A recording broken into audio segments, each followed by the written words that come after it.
Same fucking meta, by the way.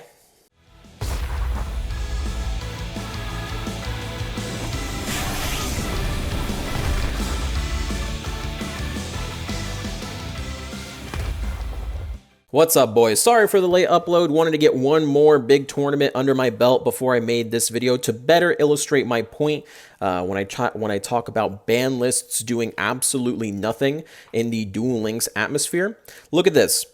Harpy Lady, most entered deck. This is the Marvel sponsored tournament, which is the largest prize pool tournament for the post-ban list. There's no GG Tour, no MCS for the remainder of the week, so this is pretty much where a lot of the high prize pool data will be pulled from.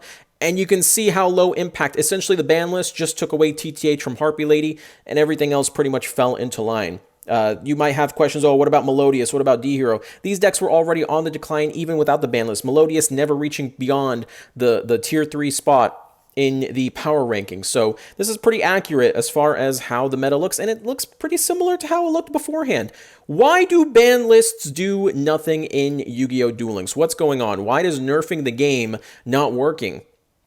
There's a couple reasons for this. Number one, we've talked about it so many times. It was in the last Rai report, or the Rai rant rather. Konami it's just not releasing good cards, right? If all you do is nerf the game, and you nerf it kind of like you just nerf it just flat out in a curve, all that's going to happen is the older, shittier decks are going to get closer to the best deck, right? Especially if you don't completely murder the best deck. You just take away one of their cards. In this scenario, they just took away TTH. Yeah, they're still playing Swallow, still playing Elegant Egotist. You're just taking away the power to use TTH. And if that's the situation, if none of the top decks can play Tretch, ban Treacherous Trap Hole. We've talked about this so many times on this channel. TTH is unhealthy for tournament scene, unhealthy for the ladder scene. It takes no skill to play it. There's no drawback to playing it. Just ban it instead of banning each individual deck that comes out. But that's not the important part. The important part is they're not releasing good, competent decks with these decks. For example, look at Harpy Ladies. Harpy Ladies came out so long ago, and we looked at the actual decks that have come out since then, and nothing has had meta impact, or if it did, it barely had tier 3 impact. The best was Resonators, which is now a nerfed deck. And Resonators wasn't even a good box. It was a good singular 2 SRs that came from there that had at least a competent deck that could kind of compete with Harpies, and even that was not something that could take on the Harpy Ladies. That is number one. But the other thing that no one talks about is the hidden rules of the ban list, right? If something is too new, it can't be hit by the ban list. If it's a UR, it can't be hit beyond the limit 3 section of the ban list. There's a lot of cards in this game that should be hit to limit 2, limit 1, or even forbidden, but because they are a UR and they came from a box, they have to go to a limit 3. Some people may not know this because it came out during the Element Saber meta, and some people haven't been playing in that meta. But the reason Limit 3 even exists in the first place is because people would Cosmic Cyclone in Element Sabers to trigger their skill, and then get a free draw for Alistair the Invoker. That's when they created the Limit 3 to put both the Palace of the Elemental Lord and Cosmic Cyclone on there. So then they started deeming like, okay, we started thinking, okay, UR cards are finally going to be hit on the ban list. Whenever something is too broken, they're going to put this plus a core card in limit 3, and then basically telling these top decks that if you want to play these cards, you would not be able to play these limit 3 cards. So for example, if we wanted to put Harpy Lady on the limit 3, we'd put something like a Channeler or something like that on the limit 3, so they can't use their limit 3s and can't use UR cards. But they're too passive with their limit 3. They put this in the game, but rarely update the limit 3. Limit 3 by far receives the fewest number of things getting limited there. When they should be getting hit much, much faster. Look how long it took Levianeer to be hit, all because it's a UR and it was in the selection box. You know, do you really think cards like Book of Moon or cards like MST or all these cards would not receive some sort of limit if they were not protected by this UR rule?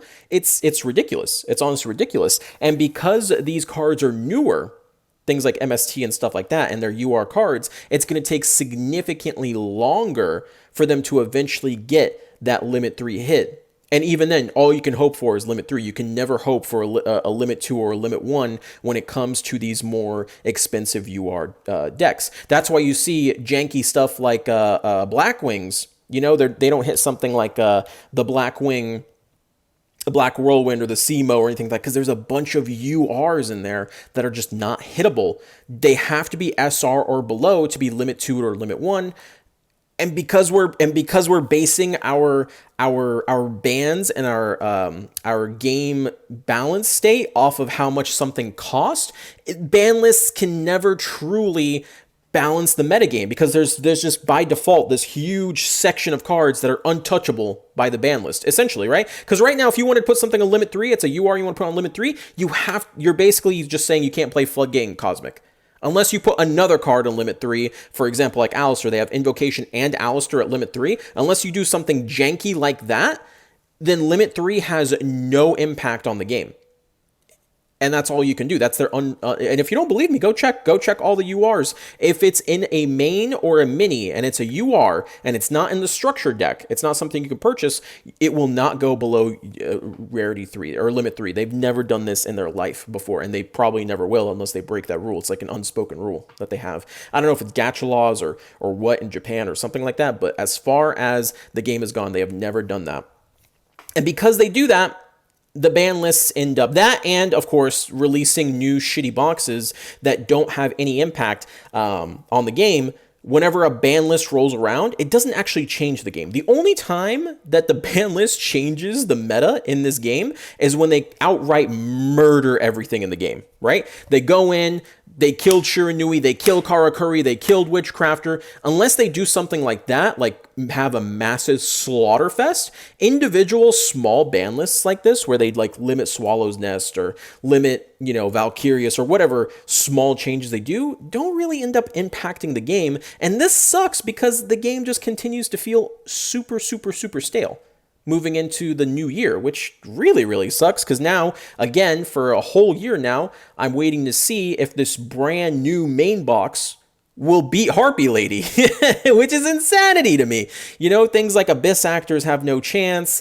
Things like all these Pendulum decks have no chance, because you just have this one annoying deck that's just sitting there, and it could be anything. It doesn't have to necessarily be Harpy Lady. The fact that we had a ban list and the meta did not budge, other than the decks that were bad before are now getting exposed, the meta's just not budging.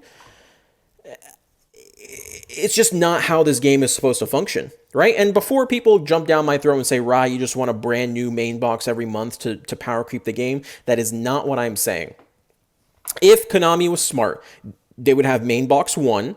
It's defining the meta. Tier 1 deck comes out of it. Main box 2 comes out. Main box 2 or I guess a mini box would come out first. Then the main box 2 would come out. It would provide a deck that is similar strength to that main box 1. So either they're going to share tier 1, or that main box 1 goes to tier 2 and this new one becomes tier 1, and then have another mini box, and then boom, another main box. This main box now power creeps that first main box. You have about a 3-month lifespan. And I'm going to be honest with you guys, 3 months is more than enough time to get use out of your gems and get use out of your real life money if you spend it, right? The amount of gems that we get per month, if you're free to play, you should be doing all the events. You'll have more than enough gems if they went in that system. How do I know this? Because that's how they used to do it. That's how it used to be. Your deck would get 3-4 months tops of usage. Sometimes it would get a little bit more if it was something like Ritual Beast, and then you would buy a new deck with all the gems that you saved up. That used to be the old system, and that is how they were able to get away with having low impact ban lists without messing everything up, right? But now, because you get decks like Harpy Lady Mini Box that's just meta for, 6, 7, 8 months in a row, unless they're constantly releasing decks like crazy, whenever you have a ban list like the last ban list, you do nothing to the game. The game does not change. And that mentality from Konami needs to change, right? Either stop nerfing the game until you decide to power up the game. Just stop with the ban lists outright. Ban TTH, that's all you gotta do. Ban TTH, and that's it. Stop nerfing the game until we're back to a reasonable power level. Or release boxes that have some level of competency when we get to play it. Or just say, fuck it, dude. Stop this whole unwritten rule of, oh, it's a UR. I'm sorry, I can't put that as limit 2 or limit 1. It's too expensive. I'll go on record right now and say, I would not care if my UR staples got hit just to have a more fun, balanced metagame. I will take that risk. I know not everyone will, but me personally, I don't mind it. So there you go, boys. The meta hasn't changed. It's still shitty. Konami, their ban lists are ineffective. This is how you fix your ban list, Konami. Please listen. I hate you. Have a good night. Rather, I should say I hate Konami, not I hate you. You guys are great. I love you. But Konami, fuck them. Have a good night, boys.